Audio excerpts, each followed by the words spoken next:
As you can see, the talk is entitled Esoteric Astrology, Key to the Mysteries for the 21st Century. Now, the wisdom teachings, as I say in virtually every talk I give, they symbolize the spiritual path as a mountainous ascent. We refer to this as a mountain of initiation. And if we are going to undertake the ascent of the symbolic cliff face, then we are going to encounter very challenging and most arduous circumstances. However, the magnificent vistas which open up to us in the form of expansions in consciousness, elevations in our level of being, render this process extremely worthwhile. When we undertake this route, we are compacting the lessons and learning experiences of many lives into a short few. And when we tread the spiritual path, it's very important to be aware that the journey is the goal. It is our experiences along the way which afford spiritual growth. And just as a mountaineer is prepared to persist in the face of the most inclement circumstances, such as freezing cold temperatures, raging blizzards, so likewise we must persevere in our spiritual endeavors, in the knowledge that these are of benefit to humanity and the planetary consciousness as a whole. When we tread the path, we must accept what life throws at us. The soul tests our worthiness as an instrument of spiritual expression and also seeks to unload karma at a considerably more rapid rate. The famous esoteric axiom, summarized as above, so below, appears on the emerald tablet of Hermes Trismegistus. The divine life pervading our entire universe tends to display similar qualities in the forms which it activates and expresses itself through. And on this basis, we witness analogies that in the lower kingdoms that represent the archetypal process of spiritual transformation. And the analogy depicted by the life cycle of the butterfly is an especially apt metaphor for the process of spiritual transformation. The initiates of ancient Egypt considered the masses of their country to be in the larva stage of development, whereas they believed that they could proceed to the pupal and imago states. And from this, we have the concept of the winged pharaoh, as we see here, arising from the sarcophagus or pupal state. The caterpillar represents humanity in its common state of waking sleep, what Hindu teachings refer to as Maya or illusion. This is where the one divine life appears as many separate and distinct lives, and the affairs of our transient phenomenal world as real and enduring. This is the restricted level of what we often refer to as ordinary subject-object consciousness. The life of the caterpillar represents a two-dimensional form of existence. It is confined to crawling on the surface level of life, and its primary concern is that of ingesting food. Like most of humanity at this particular period, it views life from a strictly utilitarian perspective. It's important to note here that the following chrysalis stage relates to a process of withdrawal, where the caterpillar abandons its previous life to find a sheltered spot in which to pupate within the chrysalis. Anyone who is unaware of this process would simply think that the caterpillar had given up, it had become dormant. But of course, it is undergoing immense change, a transformation that will enable it to penetrate into new and higher dimensions. And similarly, the soul or higher self will reach a saturation point in terms of acquiring experience within the realm of matter. The personality, as the mechanism of the higher self, then experiences what we commonly refer to as divine unrest, where the world out there no longer satisfies nor sustains us. And this is when we are drawn to the spiritual path. Just as the world of the butterfly is incomprehensible to the caterpillar, so the state of being of one who has experienced what we refer to in the West as cosmic consciousness is meaningless to one who is yet to glimpse beyond the reality of the state of ordinary subject-object awareness. The butterfly is representative of one who has removed the shackles imposed upon one by the five senses and the desire nature, who has experienced the light of the causal realms, journeying upwards to confront the light of one's divine essence. Unlike the caterpillar, the butterfly has freedom of movement. It lives in space, but may also return to the surface level of existence. The butterfly understands what is going on within the realm of the caterpillar, but it is also aware of the mechanics of an entirely different higher dimension, which the caterpillar is oblivious to. And if we are going to effect such a transformation, we must undertake the disciplines of the spiritual path, so that we may function as an effective spiritual instrument in our daily lives. Throughout the ages, humanity has developed various techniques towards effecting spiritual transformation. We refer to these as keys to the mysteries. These have included alchemy, the Kabbalah, and the esoteric psychology of the seven rays, to name but a few. A valid key to the mysteries is able to synthesize the content of the esoteric teachings, making them applicable to contemporary life and issues relating to our spiritual growth. A valid key enables the spiritual aspirant to obtain higher levels of awareness by connecting them to the soul and the expression of its intent. And esoteric astrology, as developed by my mentor, Douglas Baker, represents a key to the mysteries for the 21st century. And in this presentation, I'm going to illustrate why.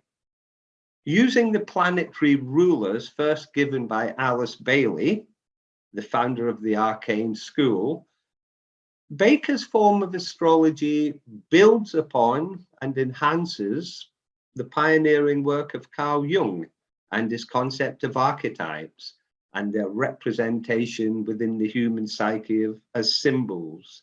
It offers us the potential to engage in dialogue with the higher self. I'm aware that many people here today are probably not overly familiar with an astrological chart. So I'm going to say a little bit about the basics here. So what is an astrological chart? It's a diagrammatic representation of the planets within our solar system set against the backdrop of the surrounding zodiacal constellations, seen from a certain place on the Earth at a particular time. The natal chart constitutes a map of the psyche. It can be related to the entire spectrum of human consciousness. It is our personal mandala, our route to wholeness of being, which Jung described as individuation, where the conscious and unconscious aspects of the human psyche are unified. The higher self, of course, being part of the unconscious, or at least for most of us. The 20th century astrologer Dane Rudger described the astrological natal chart as a response to a cosmic need, a set of celestial instructions which can assist us towards unfolding our innate spiritual potential. As Theosophists, we are aware that we reside within a universe which is living, dynamic, and interconnected. And the natal chart indicates how we may flow with the universal intent of the greater lives which we are a part of, which Theosophy refers to as the planetary logos and solar logos. Whilst the solar higher self is formless, we commonly symbolize this as a lotus-like structure in the process of unfolding its symbolic petals of knowledge, love, and sacrifice through its incarnations upon the wheel of rebirth. And in each of these incarnations, the soul has a particular purpose, which it is seeking to express through its instrument, the human personality. Of course, we all possess a general soul's purpose, and which relates to service to the various kingdoms of nature, human, animal, plant, and mineral. When we tread the path, we are called to fulfill our own existential spiritual destiny, and the expression of the purpose of the soul is of paramount importance. If we are able to do so, we begin to access vast reservoirs of spiritual energy located within our psyche, providing us with meaning and direction. Essentially, we become soul infused. It's worth noting here that certainly I have had many clients people who are unconsciously expressing the soul's purpose with no knowledge of esoteric astrology. Of course, there are also many people who become depressed or diseased because they are not doing so. So the esoteric natal chart reveals the purpose of the soul and various factors within the psyche that can help or indeed hinder this. It's important to bear in mind here that the purpose of the soul need not be something glamorous or highfalutin. The soul may simply want to correct an impediment within the personality vehicles, which is inhibiting its spiritual unfoldment.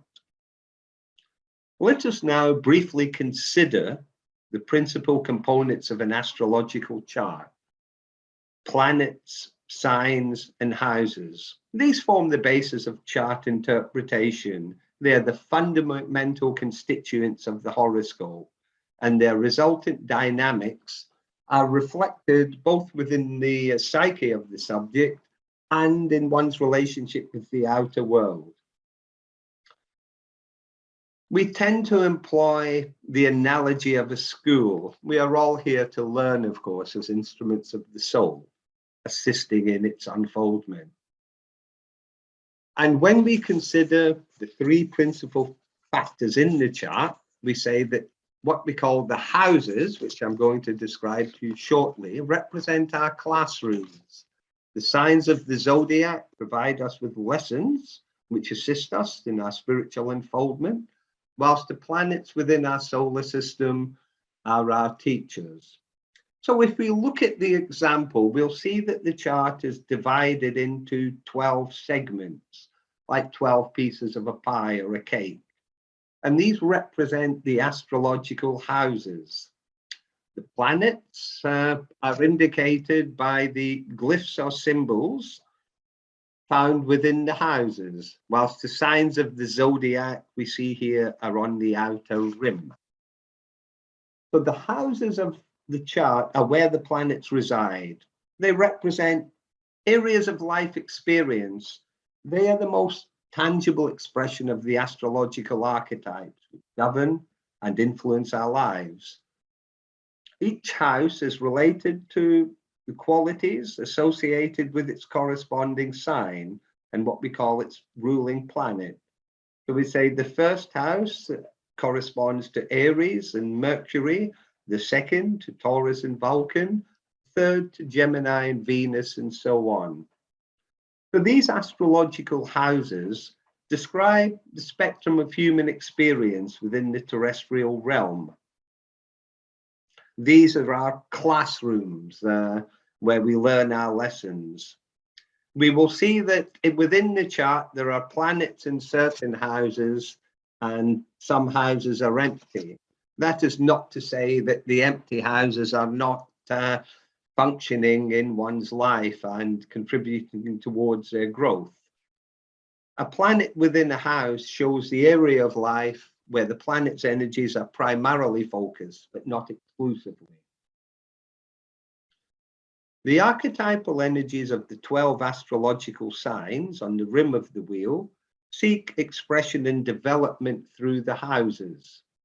They indicate qualities that we need to express, and also what we shall experience in relation to the house in question. They tend to condition, predispose our attitude towards the affairs of which it governs. So the signs provide us with lessons that we must learn in each house. This is the chart of my mentor, Douglas Baker. Just as a very quick example, the second house, number 2, relates to our resources, both financial and psychological. And in Douglas Baker's chart, the sign of Scorpio is on the cusp of the second house. Its esoteric ruler Mars is in Pisces in the 6th house, which amongst other things rules spiritual service.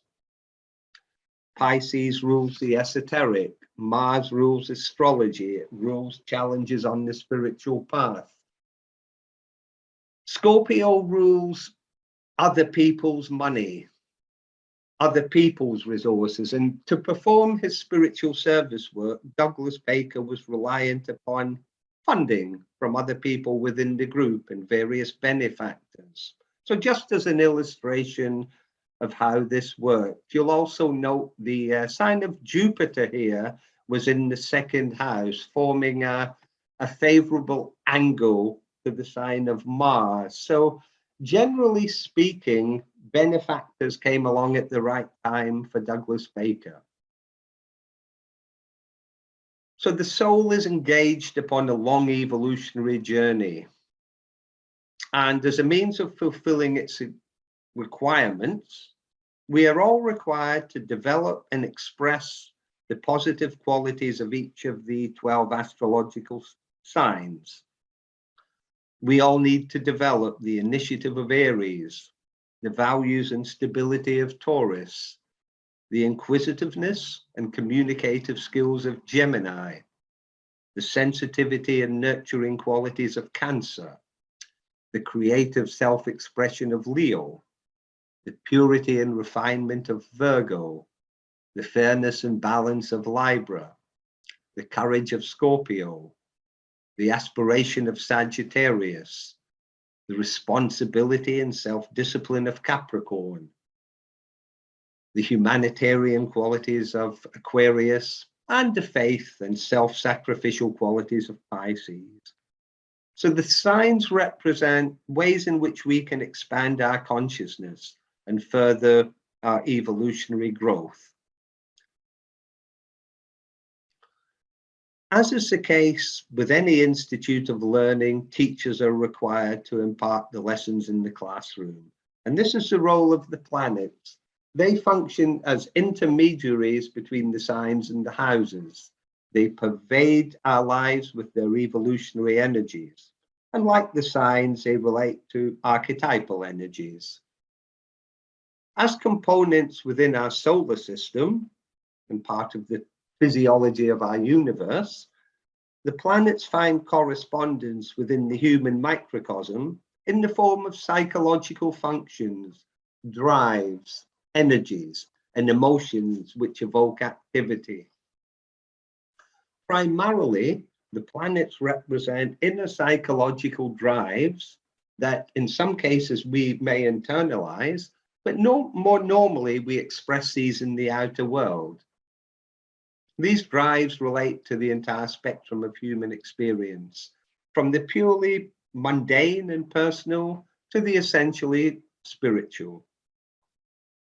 Also, the energies and forces of the planets may manifest externally through the people and the circumstances in the outer world that we encounter. And on this basis, we are offered the opportunity to learn and to grow. The planet Mercury relates to our mind and attitudes. The esoteric planet Vulcan, To our drive to engage in material expression, our various resources and financial power. Venus, the ability to relate, to communicate with others, what we are attracted to, how we attract others. Neptune rules our sensitivity, our feeling nature. The sun symbolizes our vitality, our personality as a whole. The moon, our responses, our capacity for work and for service. Uranus, our ability to organize, balance, and control opposing forces within our lives. Mars relates to our energy, our self-assertion. The Earth to our aspiration and resourcefulness. Saturn, our ability to consolidate and structure. This is the planet of synthesis, integration, and on a higher level, planet of initiation. Jupiter represents our urge to expand and to grow, and Pluto rules our unconscious impulses. So we have planets and signs found within each house of the natal chart, and they indicate qualities we are required to express through the area of life experience governed by the house. So in summarizing the fundamental components of the astrological chart, the planets, our teachers, primarily represent various psychological functions and drives. These are colored by the qualities of the signs, the lessons in which they are placed, and the expression of each planet is most apparent, though not entirely focused, in the house or classroom where it is found. Now I'm beginning to going to begin to take you through methods of esoteric astrology exclusive to Dr. Douglas Baker's form of this subject. I'm going to start with what we call the soul's purpose aspect.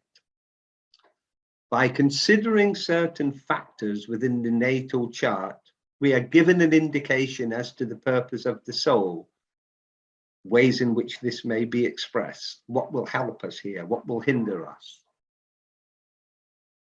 And the primary vector in the esoteric chart that indicates the purpose of the soul is the sign found on the eastern horizon at the time of one's birth. We call this the rising sign or ascendant. This is where the soul sounds its note for the incarnation ahead. It imprints the personality with a blueprint for its spiritual expression. And in esoteric astrology, the rising sign is of greater importance than the sun sign. Rising sign, purpose of the soul, sun sign, the personality as a whole. And through the rising sign and related factors in the chart listed here, the purpose of the soul can be identified. The subject of the chart directed to suitable areas of life expression. So we see here then, when we are looking at what the soul's purpose, we consider the soul's purpose aspect through the following. A, the rising sign itself. B, the position of its ruling planet by sign and house. And C, the ruling planet of the sign of on the cusp of the house where B is located. And this information offers one a key towards unlocking the purpose of the incarnation, assists the subject in terms of fashioning the personality into a more effective spiritual instrument. We shall now consider an example from the chart we've been looking at, Douglas Baker's. Here we see Libra on the cusp of the first house, relating to the soul's purpose. Its esoteric ruler is Uranus, which is located in Pisces in the 5th house. Aquarius is on the cusp of the 5th house. Its esoteric ruler is Jupiter in Scorpio in the 2nd house, forming a favorable 120-degree trine angle to Uranus. When Libra is rising, with my rising sign as well, it indicates that one must tread what the Buddhists call the middle way, functioning in both worlds, expressing one's spirituality in the outer world, as well as developing internally. Libra rising requires a specific key or technique to unlock one's spiritual potential. In my case, it has been, I think, the wisdom teachings and esoteric astrology. Similarly with my mentor, Douglas Baker, who of course had a far higher level of consciousness than Gary Kidgell ever will. So just to offer you a brief interpretation of Douglas's soul's purpose aspect, we see here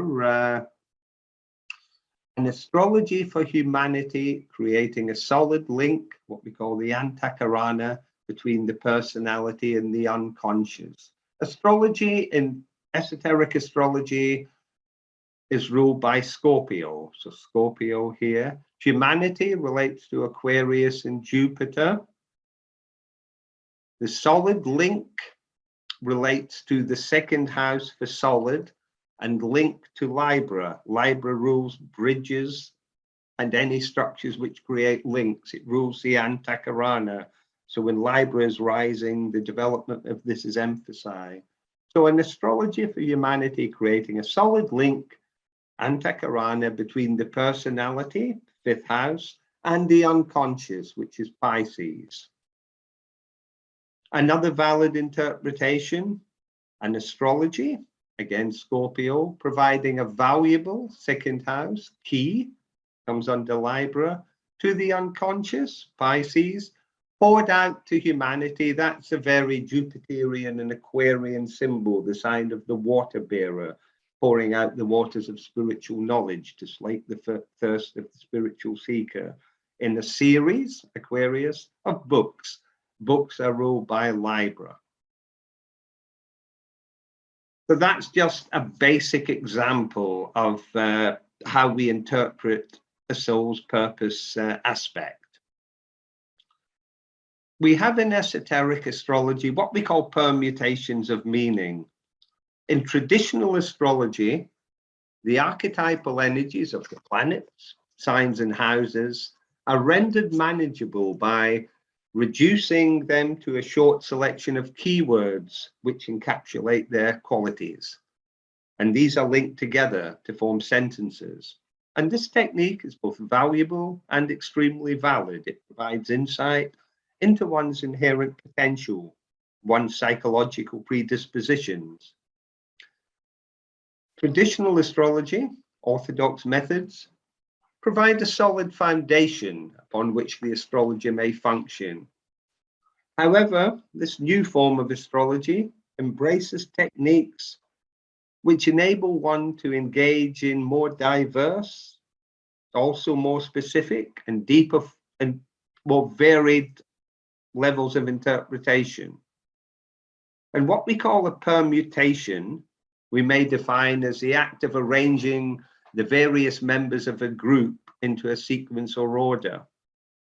And in esoteric astrology, we create permutations from the symbols within an astrological placement. Let's have a look at this. Here is a traditional interpretation of Mercury and Sagittarius in the 11th house. The mentality is used in a philosophical and aspiring way with an emphasis on friends and groups. Wider social issues and dearest hopes and wishes occupy the mind and provide intellectual stimulus of a far-reaching nature. And below I have listed the various correspondences there for Mercury, Sagittarius, and the 11th house. And this is all valid. It's all very valuable. It can be of great assistance to the subject of the chart. The permutations we use in esoteric astrology, however, open up the interpretation more. Let's have a look at this. Well, the first one is basically encapsulating what's already been said. The mind, Mercury, is far-reaching, Sagittarius in its knowledge, 11th house. The leader, Mercury lectures Sagittarius to the group, 11th house. The first Mercury of a long Sagittarius series, 11th house. Up Sagittarius, up the steps, 11th house, to the entrance, Mercury. A spearhead, spear is Sagittarius, head is Mercury. The new age, Aquarius. So you will note here that the permutations of meaning offer a series of interpretations ranging from the mundane to the symbolic and spiritual. And these may be literally applicable, or more likely, they may serve as metaphors for psycho-spiritual processes. They may indicate character traits or point to actual circumstances in one's life. And by employing the symbols in different orders, we have the opportunity to obtain diverse forms of interpretation in relation to any astrological placement in question. And although we are changing its meaning, we're using the same fundamental astrological archetype. And in esoteric astrology, we share symbols between planet, sign, and house, which belong to the same astrological category. We don't deny the theoretical distinction, which I've already outlined, but we say that the living expression of these archetypes does not always adhere rigidly to orthodox classifications. The wisdom teachings inform us that the higher or abstract mind operates at archetypal levels. It thinks in terms of categories of thought. It shares living symbols common to all levels of expression of the same archetype, which are presented to one's consciousness as visual images. And anyone practicing esoteric astrology, creating and continually going over the content of these permutations, is creating tracks in mental substance between the lower and higher mind. And this is how the soul can offer guidance and direction in accordance with its spiritual intent. So this is how we can obtain meaning from within, accessing faculties which transcend the limitations of the intellect. Of course, the four lower mental subplanes, and rather accessing energies, qualities, meaning from the three higher mental subplanes and indeed the Buddhic plane. You have seen me assigning the various glyphs in the aspect to the sentence. We call this parsing. This is a check on the accuracy of the interpretation.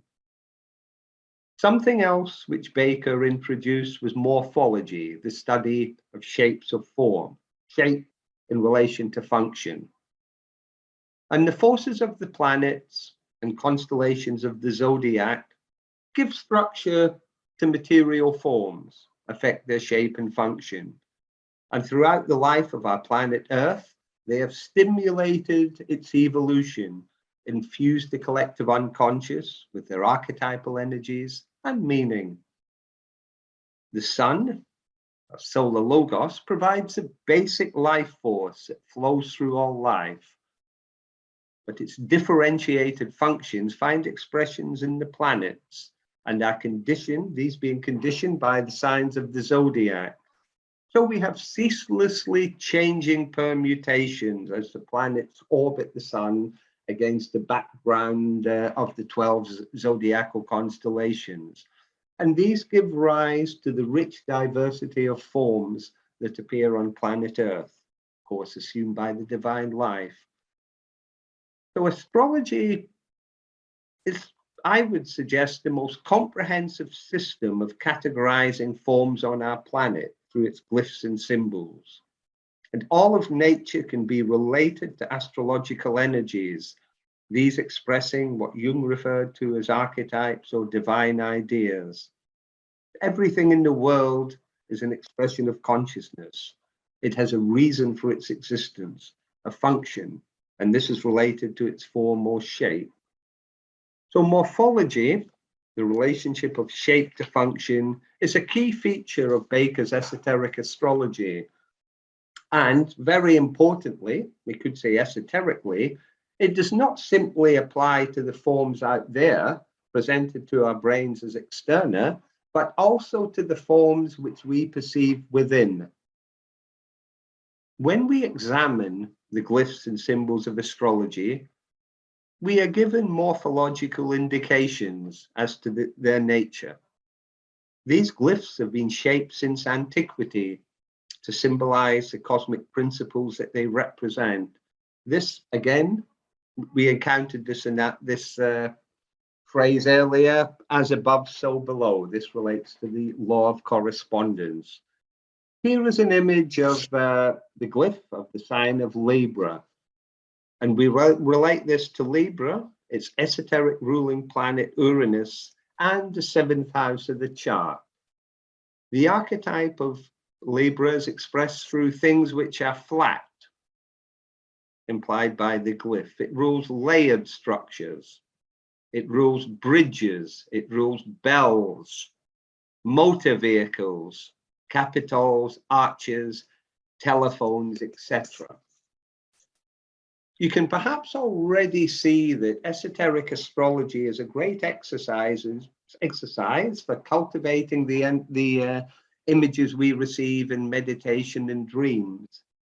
And this form of astrology offers us a key towards interpreting the experiences, the symbolism of dreams, meditations, and what Jung referred to as synchronicities, where there is a correspondence between the subjective psyche and an event or events in the outer world. Here is an image of the glyph of Taurus. It rules, well, we have the bull's head and horns. It represents things which are tight or constricting. Tight, narrow, constricting. It rules wood, it rules tubes, it rules tunnels. And when we look at the objects of our world, we will see that some things, through their behavior, their energy or shape, lie close to the 12 archetypes in their pure form. But most things are a correspondence of an amalgam of astrological factors. For example, wooden bridge. Wood is ruled by Taurus, bridge by Libra, or we could say Taurus in the seventh house of the chart. This conveys to us the Taurian nature of wood with the seventh house function of the bridge. If there is someone crossing the bridge, we add another factor. We have here lady crossing a wooden bridge. Lady is ruled by Venus. Venus in Taurus in the seventh house. The crossing is also Venus because it's related to the Gemini archetype, movement is, and Venus rules Gemini. And this image could be part of what we call a lucigram, a message bearing images, information from the higher self to convey higher meaning through symbolism. Here it is likely to concern the Antakarana, bridging soul and personality, and the unconscious aspect of the male psyche, the anima. This could be suggesting that the individual's spiritual efforts are working well. The bridge is made of wood, a Taurian symbol. This tells us that it is solid, sturdy, reliable, and valuable, and is producing tangible results. Taurus is a sign of tangibility, conveying numinous energy from the soul down to the personality. Wood is a bundle of tubes, Taurus, called xylem, along which energy in the form of water and nutrients is passed up and down the tree. So we can see here how the symbolism elaborates. And to interpret symbols, we look for related symbols and ideas within the astrological categories. So I've been interpreting that with matters related to Venus, Taurus, and the seventh house. Or if we were to talk the 12 categories, we could say Gemini, Taurus, and Libra. So we look for related symbols and ideas within the same astrological categories. So this is not like the free association of Freud's psychoanalysis, but it's association related to astrological archetypes. And this opens up impression to the higher self. When we visualize images and symbols inwardly, we can invoke a flood of astrological related associations and images. Douglas Baker stated that esoteric astrology makes two great contributions in the life of the spiritual aspirant. We see here, one, to indicate purpose and direction in man striving to reach his inner self. Man, of course, Manas, a thinker. And two, to furnish man with a key and a glossary to the language of symbols. Esoteric astrology uses symbols that confront us in our dreams and meditations, as well as in our everyday lives. And all of these, subjective or objective, can be translated into astrological glyphs. Everything in our world, be it a material object, an abstract idea, an emotional affect, an action in the outer world, is an outward expression of astrological archetypes existing in the collective unconscious. Jung described archetypes as divine ideas.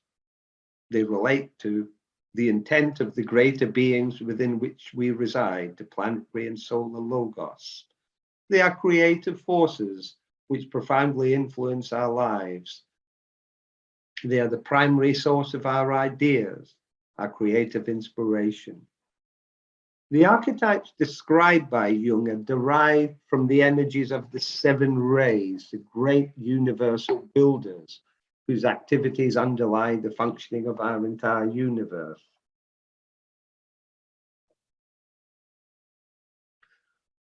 Jumping ahead, sorry.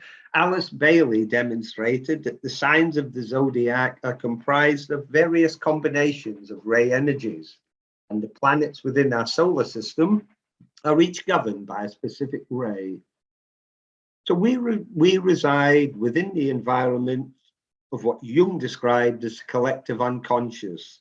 And the energy patterns here are symbolized by the cyclic motion of the planets within our solar system against the backdrop of the zodiacal constellations. And these affect human consciousness, our reactions to our surrounding environment. So we are continually nourished by these archetypal energies. We respond to them and we donate to the archetypal patterns which will influence humanity thereafter. This all occurring as part of an ever-evolving creation. So Jung demonstrated that the soul, what he calls the self, seeks to communicate its archetypal intent to us through the symbolism of dreams, meditations, and synchronicities. And I'm sure we all know archetypes are represented within the human psyche as symbols. Very, very important, this statement by Jung. The symbols serve the purpose of directing us towards the soul and expressing its intent.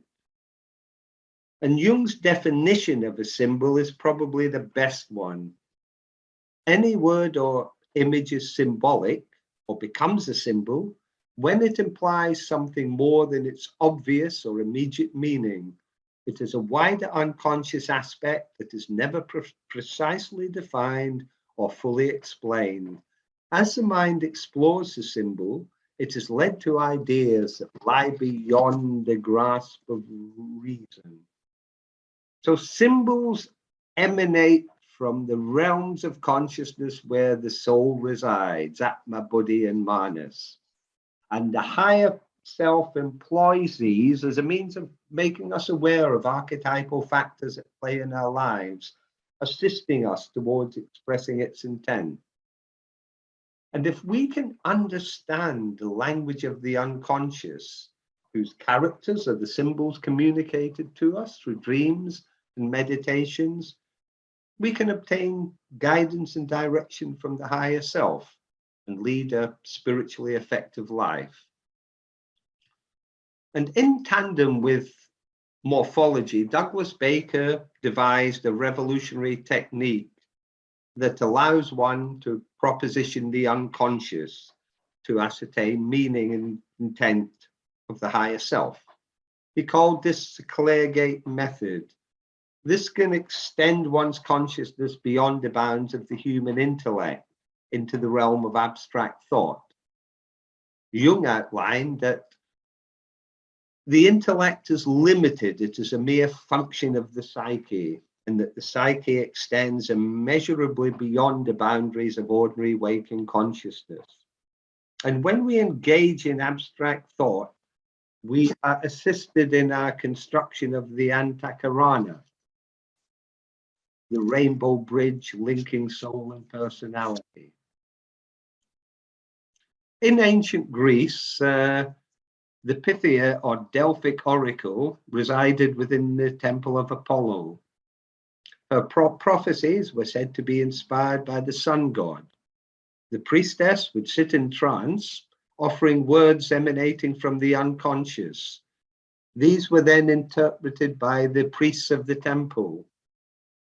And Baker's cleargate method allows the practicing astrologer to function both as oracle and priest by receiving energy from within, from the higher self, and then interpreting it.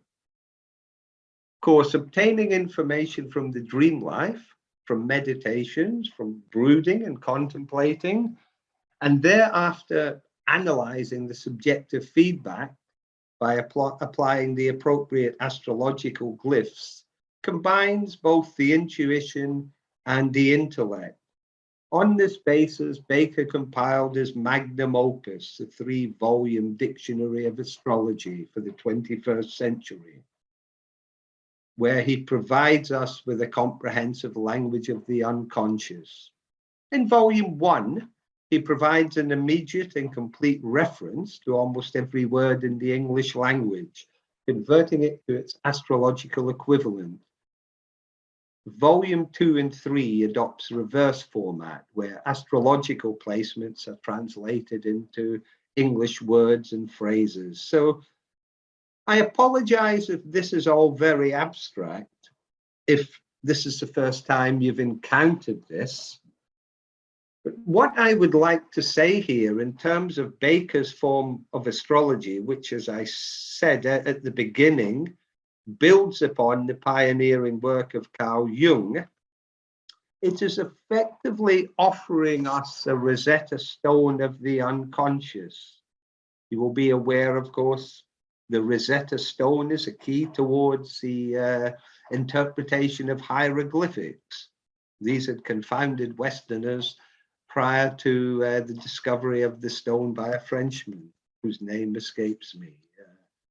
But in my opinion, by using an astrological key, we are given the opportunity to interpret the symbols which emanate from the unconscious. So we do this by taking a placement in the chart and writing it in a spiritual diary, then pondering over it, thinking of various symbols related to the components, visualizing these within the Ajna chakra, the sacred square inch. And this technique can be particularly effective when we turn off the light. Often a series of lucograms or light messages may occur. We can record these on an MP3 or write them in the diary upon waking. Here is an image of Mercury with Aeneas, Mercury being the psychopomp, which Jung referred to as the guide of souls. The psychopomp is the aspect of the soul which communicates to us through symbolism. And the hypnagogic state, hypnagogia, drifting off to sleep, is a particularly suitable time for the higher self to impress its meaning upon us as our personality vehicles are stilled. And an even more effective state is that of hypnopompia, when we come out of sleep and awaken. So waking dreams are very, very important. So if we have followed the methodology here, we have written a placement in the chart into our diary and received symbolic feedback, We then go about interpreting it, using the parsing technique as a safeguard against lower psychism. And what we find here can be literally applicable, can be a metaphor or symbol for psychological processes. It may point to character traits or circumstances in our lives. And we are functioning in the realm of abstract thought. So the symbolic meaning here probably will not be immediately obvious. However, with sufficient pondering and meditating, we can unlock the secret, whereby our intuition provides us with a proverbial eureka without flooding our bathrooms. So this is a very valuable technique. It offers highly existential insight into an astrological placement. All of the placements within our chart, of course, represent the interaction of archetypes. They contain many different layers of meaning, and different aspects of the archetype can manifest at varying periods in our lives. So this cleargate method enables us to go to the core of an issue in our life or in a client or subject's life at any particular time, illuminating its current expression. So this technique of propositioning the unconscious allows one to be constantly informed of the intentions of the soul or higher self, using this information for the benefit of oneself and, of course, in service for the benefit of others. I'm going to outline one or two examples here. This is a chart of a client, also a friend of mine. Let's look at the soul's purpose aspect. It is a Gemini ascendant. Its esoteric rule of Venus is in Libra in the 5th house, Virgo on the cusp. The moon is in Cancer in the 2nd house, squaring Venus. Here is one particular dream I received in terms of the soul's purpose aspect. The subject of the chart, female, Venus, is walking, that's Venus in Gemini, along a moving walkway. Moving is Gemini, it's an airport walkway, so that relates to the 5th house archetype because the sun and Leo rule things which go round. It's at an airport, which is Libra, carrying her baby. That is the moon, the mother and child. She's looking through a window. Looking in window is Gemini and Venus. She's looking at the plane she's about to fly on. Planes, due to their morphology, are Libra. So this symbolic dream, in my opinion, informed me of the spiritual potential of the individual. Mother and child alludes to Mary and Jesus, Isis and Horus, or giving birth to the Christ child within. It also informed me of the potential for flights of consciousness, flying high. There is a lot of potential here, but as yet, the subject of the chart is on the moving walkway in the airport. She is looking through the window. She has not yet produced her boarding pass, perhaps her eligibility for initiation. She is not yet on the plane. You can see how we go about these interpretations. Here is another one, the same chart. Pianist, pianos come under Libra, morphology. Laboratory assistant is the moon, engaged in an argument. Argument is Gemini and Venus. These rule duality, so can lead to splitting. They cannot understand each other's point of view. So this dream to me was indicating a conflict between the intellect and the intuition. My client informed me she had a difficult relationship with her mother. There may be resentment there, which is 2nd house as well. There may be complexes which are affecting her in terms of shining her Venusian light. Venus ruling the principle of attraction, Gemini duality, but also the potential of the alchemical syzygy, where the opposites are unified. So just giving you some examples here of esoteric astrology. This is my own chart, perhaps not the most favorable one I've ever looked at.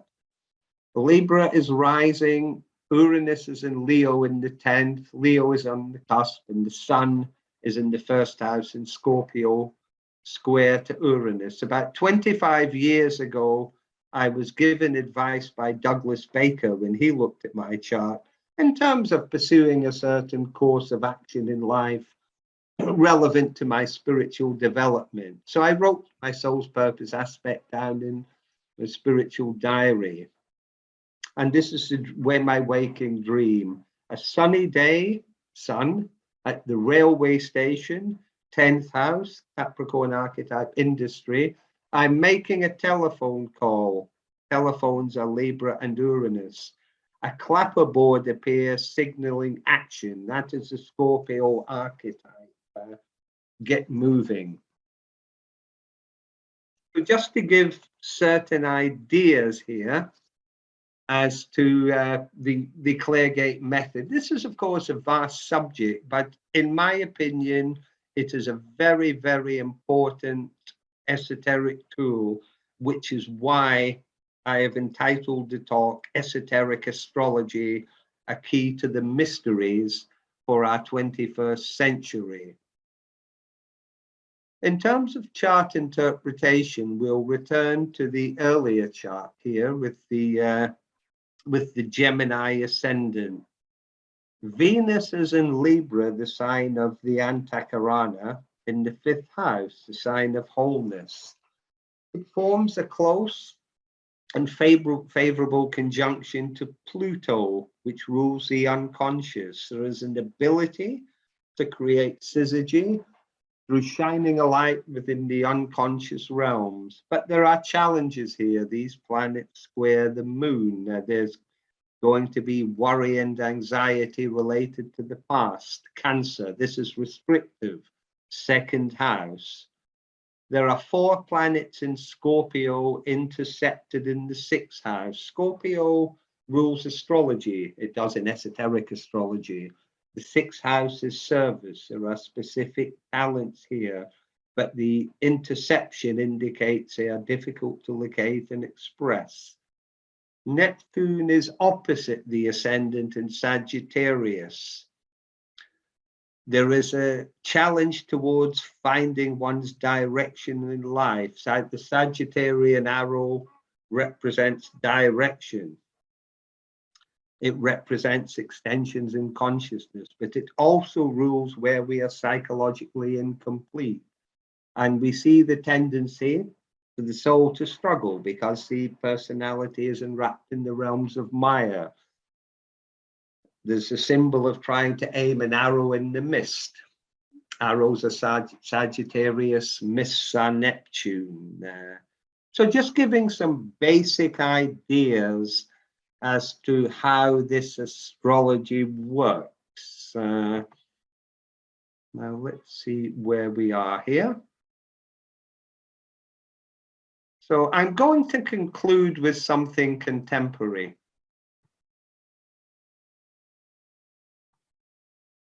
And our situation in Ukraine. Maybe the universe is I clicked the wrong link. So here we are. Of course, we're all aware of what is a tragic, very dangerous situation. On the first day of the Russian invasion, the image of Elena Kirillo became iconic. She was among 20 people wounded by flying shards of glass following a blast in her town in eastern Ukraine. She believed that she was very lucky and that she must have a guardian angel. She stated, "Never under any conditions will I submit to Putin. It is better to die," the 52-year-old teacher, stated as her face was covered in bandages. This is very much an archetypal situation. I love this quote by Joseph Campbell relating to what he refers to in myth and legend and fairy tale as the tyrant monster, which is, of course, this archetype is inherent within every human psyche, but some people embody it. To take a balanced view of this, I would personally state that the United States, NATO, the EU are implicit in the current situation. I think anyone who has studied the situation in Ukraine and the removal of Yevchenko, the president in 2014, would probably agree. They've helped to create this archetypal tyrant monster, an individual with what I would describe as an atavistic attitude, seeking to implement policies best described as Stalinist. So we're in a frightful situation with an unstable dictator who is in control of a vast arsenal of nuclear weapons. The quote from Campbell states, "The figure of the tyrant monster is known to the mythologies, folk traditions, legends, and even nightmares of the world, and his characteristics are everywhere essentially the same. The havoc wrought by him is described in mythology and fairy tale as being universal throughout his domain. And this may be no more than his household, his own tortured psyche, or the lives that he blights with the touch of his friendship and assistance, or it may extend to the extent of his civilization. The inflated ego of the tyrant is a curse to himself and his world, no matter how his affairs may seem to prosper. Wherever he sets his hand, there is a cry, if not from the housetops, then more miserably within every heart, a cry for the redeeming hero, the carrier of the shining blade, whose blow, whose touch, whose existence will liberate the land." And we all pray for this metaphorical event. So thank you very much, everybody.